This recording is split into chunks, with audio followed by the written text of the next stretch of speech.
प्रभु तेरी वाणी जीवन की रोटी, नैनों की ज्योति अंधेरा मिटाती।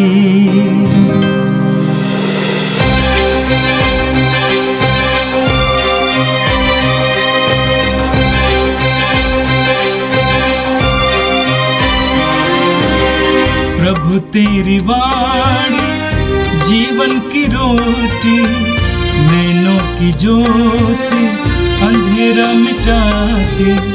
प्रभु तेरी वाणी जीवन की रोटी, नैनों की ज्योति अंधेरा मिटाती। वाणी वाणी वाणी वाणी वाणी पवित्र है, शाश्वत है, जीवन का मन्ना है। 21 अप्रैल शुक्रवार। पहला पाठ प्रेरित चरित्र अध्याय 5 पद संख्या 34 से 42 तक। प्रेरित इसलिए आनंदित होकर महासभा के भवन से निकल गए कि वे यीशु के नाम के कारण अपमानित होने योग्य समझे जाएं। उस समय गमालियल नामक फरीसी, जो संहिता का शास्त्री और सारी जनता में सम्मानित था, महासभा में उठ खड़ा हुआ। उसने प्रेरितों को थोड़ी देर के लिए बाहर जाने को आदेश दिया और महासभा के सदस्यों से यह कहा, इस्राएली भाइयों, आप सावधानी से विचार करें कि इन लोगों के साथ क्या करने जा रहे हैं। कुछ समय पहले थेओदस प्रकट हुआ। वह दावा करता था कि मैं भी कुछ हूँ और लगभग 400 लोग उसके अनुयायी बन गए। वह मारा गया, उसके सभी अनुयायी बिखर गए और उनका नाम निशान भी नहीं रहा। उसके बाद जनगणना के समय यूदस गलीली प्रकट हुआ। उसने बहुत से लोगों को बहकाकर अपने विद्रोह में सम्मिलित कर लिया। वह भी नष्ट हो गया और उसके सभी अनुयायी बिखर गए। इसलिए इस विषय के संबंध में मैं आप लोगों से यह कहना चाहता हूँ कि आप इनके काम में दखल मत दें और उन्हें अपनी राह चलने दें। यदि यह योजना अथवा आंदोलन मनुष्यों का है तो यह अपने आप नष्ट हो जाएगा, परंतु यदि यह ईश्वर का है तो आप इन्हें मिटा नहीं सकेंगे और ईश्वर के विरोधी प्रमाणित होंगे। वे उसकी बात मान गए। उन्होंने प्रेरितों को बुला भेजा, उन्हें कोड़े लगवाए और यह कड़ा आदेश देकर छोड़ दिया कि तुम लोग यीशु नाम लेकर उपदेश मत दिया करो। इसलिए आनंदित होकर महासभा के भवन से निकले कि वे यीशु नाम के कारण अपमानित होने योग्य समझे गए। वे प्रतिदिन मंदिर की ओर घर घर जाकर शिक्षा देते रहें और यीशु मसीह का सुसमाचार सुनाते रहें। यह प्रभु की वाणी है। संत यूहन्ना के अनुसार पवित्र सुसमाचार अध्याय 6 वाक्य 1 से 15 तक। इसके बाद ईसा गलीलिया अर्थात तिबेरियुस के समुद्र के उस पार गए। एक विशाल जनसमूह उनके पीछे हो लिया, क्योंकि लोगों ने वे चमत्कार देखे थे जो ईसा बीमारों के लिए करते थे। ईसा पहाड़ी पर चढ़े और वहां अपने शिष्यों के साथ बैठ गए। यहूदियों का पास्का पर्व निकट था। ईसा ने अपनी आंखें ऊपर उठाईं और देखा कि एक विशाल जनसमूह उनकी ओर आ रहा है। उन्होंने फिलिप से यह कहा, हम इन्हें खिलाने के लिए कहां से रोटियां खरीदें? उन्होंने फिलिप की परीक्षा लेने के लिए यह कहा। वे तो जानते ही थे कि वे क्या करेंगे। फिलिप ने उन्हें उत्तर दिया, 200 दीनार की रोटियां भी इतनी नहीं होंगी कि हर एक को थोड़ी थोड़ी मिल सके। उनके शिष्यों में एक सीमोन पेतरुस के भाई अंद्रेस ने कहा, यहां एक लड़के के पास जौ की 5 रोटियां और 2 मछलियां हैं, पर यह इतने लोगों के लिए क्या है? ईसा ने कहा, लोगों को बैठा दो। उस जगह बहुत घास थी। लोग बैठ गए। पुरुषों की संख्या लगभग 5000 थी। ईसा ने रोटियां ले ली, धन्यवाद की प्रार्थना पढ़ी और बैठे हुए लोगों में उन्हें उनकी इच्छा भर बंटवाया। उन्होंने मछलियां भी इसी तरह बंटवाई। जब लोग खाकर तृप्त हो गए तो ईसा ने अपने शिष्यों से कहा, बचे हुए टुकड़े बटोर लो, जिससे कुछ भी बर्बाद ना हो। इसलिए शिष्यों ने उन्हें बटोर लिया और उन टुकड़ों से 12 टोकरे भरे, जो लोगों के खाने के बाद जौ की 5 रोटियों से बच गए थे। लोग ईसा का यह चमत्कार देखकर बोल उठे, निश्चय ही यह वे नबी हैं जो संसार में आने वाले हैं। ईसा समझ गए कि वे आकर मुझे राजा बनाने के लिए पकड़ ले जाएंगे, इसलिए वे फिर अकेले ही पहाड़ी पर चले गए। यह प्रभु का दिव्य सुसमाचार है। ख्रिस्त प्रभु की जय। मेरे प्रिय भाई और बहनों, इन दिनों हम प्रेरित चरित्र से पाठ सुन रहे हैं। प्रभु यीशु के शिष्यों के द्वारा बड़े बड़े चिन्ह और चमत्कार प्रकट हो रहे थे और उनके वचनों को सुनने के लिए सैकड़ों की संख्या में लोग इकट्ठे हो रहे थे। विशेष करके यरूशलेम मंदिर और आसपास के गांवों में यीशु मसीह के नाम का प्रचार हो रहा था। लोग बड़ी संख्या में विश्वासियों के समुदाय में इकट्ठे होते थे और यीशु मसीह पर विश्वास करने लगे।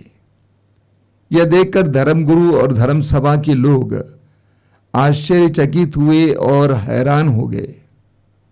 वे घबरा गए। शिष्यों को बुलाकर उनसे पूछताछ की गई, उनको धमकी दी गई। तब भी जब संख्या बढ़ती जा रही थी तो उन्होंने निर्णय लिया कि हम इन सबको मार डालेंगे। ऐसे में महासभा के एक व्यक्ति जिनका नाम गमालियल था उठ खड़े हो जाते हैं और उन धर्म गुरुओं को संबोधित करते हैं। आज के पहले पाठ में आपने ये सुना, प्रेरित चरित्र अध्याय 5 से। उस समय गमालियल नामक फरीसी, जो संहिता का शास्त्री और सारी जनता में सम्मानित था, महासभा में उठ खड़ा हुआ। उसने प्रेरितों को थोड़ी देर के लिए बाहर ले जाने का आदेश दिया और महासभा के सदस्यों से यह कहा, इस्राएली भाइयों, आप सावधानी से विचार करें कि इन लोगों के साथ क्या करने जा रहे हैं। कुछ समय पहले थेउदस प्रकट हुआ। वो दावा करता था कि मैं भी कुछ हूं और लगभग 400 लोग उनके अनुयायी बन गए थे। वो मारा गया और उसके सभी अनुयायी बिखर गए और उनका नाम निशान भी नहीं रह गया। उसके बाद जनगणना के समय यूदस गलीली प्रकट हुआ। उसने बहुत से लोगों को बहकाकर अपने विद्रोह में सम्मिलित कर लिया। वह भी नष्ट हो गया और उसके सभी अनुयायी बिखर गए। इसलिए इस मामले के संबंध में मैं आप लोगों से ये कहना चाहता हूं कि आप इनके काम में दखल ना करें। आप इनके काम में दखल ना दें और इन्हें अपनी राह चलने दें। यदि यह योजना या आंदोलन मनुष्यों का है तो यह अपने आप नष्ट हो जाएगा, परंतु यदि यह ईश्वर का है तो आप इन्हें नहीं मिटा सकेंगे और ईश्वर के विरोधी प्रमाणित होंगे। वे उसकी बात मान गए और प्रेरितों को बुलाकर उनको धमकी देकर भेज दिए। प्रभु ईश्वर ने प्रेरितों के पक्ष में, यीशु के शिष्यों के पक्ष में गमालियल को खड़ा किया। अपने लोगों को बचाने के लिए प्रभु ईश्वर इसी तरह कार्य करता है। समाज में किसी न किसी व्यक्ति को खड़ा करता है। सत्य के पक्ष में, न्याय के पक्ष में, प्रेम और सेवा के पक्ष में किसी न किसी को खड़ा कर देता है ताकि अपने प्रिय जनता की सुरक्षा हो। मेरे प्रिय भाई और बहनों, कभी कभी हम लोग भी उन धर्मगुरुओं की तरह बर्ताव करते हैं जो हमारे विचार के अनुकूल नहीं हैं, जो हमारे प्रतिकूल हैं, हमारी सोच के अनुसार नहीं सोचते हैं। हम अक्सर सोचते हैं कि उनको नष्ट किया जाए, और कभी कभी हम हड़बड़ी में ऐसे कार्य करते हैं, ऐसे निर्णय लेते हैं जिसके लिए हम जिंदगी भर पछताते हैं। हमारे अंदर वो धैर्य नहीं है, वो क्षमाशीलता नहीं है, वो सहन शक्ति नहीं है रुक कर देखने के लिए कि क्या होने वाला है, क्या होगा। दूसरों पर निर्णय देने के लिए हम बहुत हड़बड़ी करते हैं, जिसके द्वारा हमारे जीवन में बहुत सारे दुख आ जाते हैं। कुछ दिन पहले एक बहन मेरे सामने बैठी हुई थी। शादी हुई, बच्चे भी हैं, पति अलग हैं, वो भी अलग हैं, बच्चे उनके साथ है, अच्छी नौकरी करती है। लोगों के कहने पर पति पर उसने मुकदमा चलाया, पति ने भी उस पर मुकदमा चलाया। दोनों तरफ से पीड़ित हैं।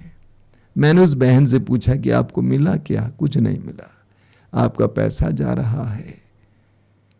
कभी कभी हम लोग भी जल्दीबाजी में ऐसे निर्णय लेते हैं। इंतजार करने के लिए हमारे पास क्षमाशीलता नहीं है, सहन शक्ति नहीं है, धैर्य नहीं है। आज के पाठ के द्वारा प्रभु हमें बताते हैं, इंतजार करो, प्रतीक्षा करो। अगर प्रभु के विरुद्ध हैं, अगर प्रभु ने नहीं चाहा है तो मिट जाएगा, अगर प्रभु ने चाहा है तुम उसको मिटा नहीं सकते। और आज का सुसमाचार यूहन्ना के सुसमाचार की अध्याय 6 से लिया गया था। आज हमने रोटियों के चमत्कार के बारे में सुना। रोटियों के चमत्कार के बारे में चारों सुसमाचारों में, अर्थात मत्ती, मार्कुस, लूकस, यूहन्ना, चारों सुसमाचारों में हम पढ़ते हैं। इसका तात्पर्य यह है कि यह कोई प्रतीकात्मक शिक्षा नहीं है, यह कोई दृष्टांत नहीं है, बल्कि यह एक सच्ची घटना है कि प्रभु ने 5 रोटियों से 5,000 से भी ज्यादा लोगों को खिलाया और तृप्त किया। इस सुंदर घटना के द्वारा हमें बहुत सारी सबक मिलती है, शिक्षाएं मिलती है। सबसे पहली शिक्षा यह है कि प्रभु ईश्वर हमारी आवश्यकताओं के बारे में सोचता है, हमारा ख्याल रखता है। एक विशाल जनसमूह को अपनी ओर आते हुए देखकर उनके बारे में यीशु सोचने लगते हैं, हम इनको कैसे खिलाएं। हमारे बोलने से पहले ही ईश्वर को हमारी आवश्यकताओं के बारे में ज्ञान है और हमारे बारे में वो सोचता है। दूसरी बात, मत्ती के सुसमाचार की अध्याय 6 वाक्य 33 में प्रभु यीशु कहते हैं, तुम सबसे पहले ईश्वर के राज्य और उसकी धार्मिकता की खोज में लगे रहो, बाकी चीजें तुम्हें यूं ही मिल जाएंगी। जो प्रभु ईश्वर के राज्य की खोज में लगा रहता है, जो प्रभु के पीछे लगा रहता है, जो प्रभु के वचन को सुनने के लिए आतुर है, प्रभु के करीब जाने के लिए आतुर है, उसके लिए प्रभु प्रबंध करते हैं। तुम सबसे पहले ईश्वर के राज्य और उसकी धार्मिकता की खोज में लगे रहो, बाकी चीजें तुम्हें यूं ही मिल जाएंगी। आप प्रभु के राज्य की खोज में लगे रहेंगे, प्रभु की खोज में लगे रहेंगे, आध्यात्मिक बातों में रुचि लेंगे, प्रभु आपके लिए भौतिक आवश्यकताओं की पूर्ति करेगा। वे आध्यात्मिक बातों के लिए यीशु के पास आए थे, लेकिन प्रभु ने भौतिक सांसारिक चीजें उन्हें प्रदान की। अगला है, शिष्यों ने प्रभु से कहा कि प्रभु, इतने लोगों को कैसे खिलाया जा सकता है? इतने लोगों को खिलाने के लिए कितने पैसे की आवश्यकता होती है? और अंद्रेस ने कहा कि एक लड़के के पास 5 रोटियां, जौ की रोटियां और 2 मछलियां हैं, लेकिन इतने लोगों के लिए ये क्या होगा? प्रभु यीशु ने इस बहुत बड़े चमत्कार के द्वारा इस बात को प्रकट किया। लूकास अध्याय 18 वाक्य 27, जो मनुष्यों के लिए असंभव है वो ईश्वर के लिए संभव है। कभी कभी हम भी अपनी परिस्थितियों को देखकर यही सोचने लगते हैं, इतने से क्या होगा? जो मनुष्यों के लिए असंभव है वो ईश्वर के लिए संभव है। लूकास अध्याय 1 वाक्य 37 में लिखा हुआ है, ईश्वर के लिए कुछ भी असंभव नहीं है। ईश्वर के लिए कुछ भी असंभव नहीं है। अब यीशु के विश्वास को देखिए। जब शिष्यों ने कहा कि एक लड़के के पास 5 रोटियां हैं और 2 मछलियां हैं, यीशु का ईश्वर पर विश्वास देखिए, भरोसा देखिए। यीशु ने कहा, बैठा दो, सबको बैठा दो। यीशु को अपने पिता पर पूर्ण भरोसा था।